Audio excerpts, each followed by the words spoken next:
Hi everyone, welcome back to my channel. Today we'll be making red velvet cake. Start by mixing your dry ingredients together, starting with your flour and cocoa powder. You mix them together and ensure they are well mixed.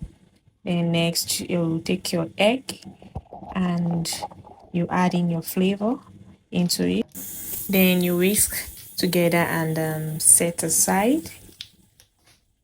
Then after that you'd mix your butter and sugar together just like you want to make your vanilla cake.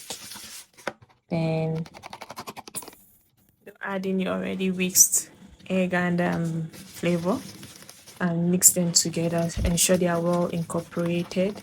When it's ready, you notice that it has a very smooth texture, which you cannot see that the egg is separated from the butter, but instead you see it's together, just as you can see the texture of mine. So you try to achieve something like that. Then next you add in your dry ingredient and wet ingredient in alternating formats, starting with your dry ingredient.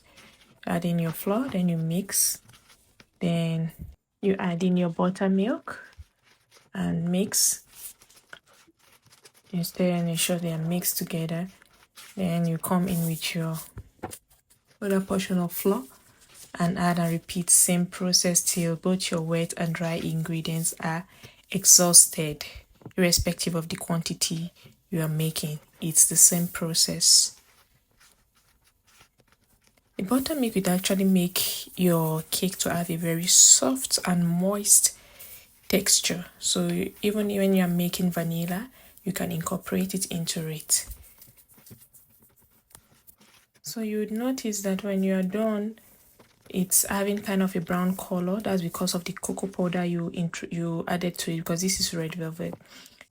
So now you can add in your color to it.